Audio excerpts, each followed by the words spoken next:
Mohana block आदिवासी अध्युषित अंचल जगन्नाथ प्रेमी छात्र पी शुभम राव निरा कलाकृति अदरकारी न्यूज पेपर और फेविकल साहाय्य निर्माण करुछंती अति सुंदर सुंदर मूर्ति 500 टंका खर्च करी 5000 बिक्री करुथिबा मूर्ति गढ़िछंती। शुभम आसंता दिन में निज जिलार पिला को स्वावलंबी करबा पई सरकार को साहाय्य मागिछंती। बापा श्रीनिवास राव मां विजयलक्ष्मी पुअर कार्य बेस खुशी अछंती। शुभम पारलाखेमुंडी सेंचुरियन यूनिवर्सिटी रे पाठ पढ़िबा सहित समय बाहर करी सुंदर मूर्ति काम मध्य करुछंती। दिने शुभम पुरी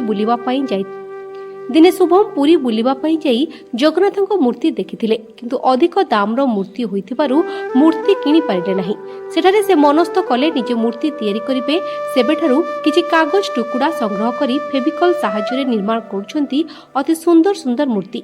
शुभम वर्तमान गजपति जिल्लार बेस चर्चा रे अछंती। गजपतिरु मनोज कुमार पाणीको रिपोर्ट, ओडिशा न्यूज 5।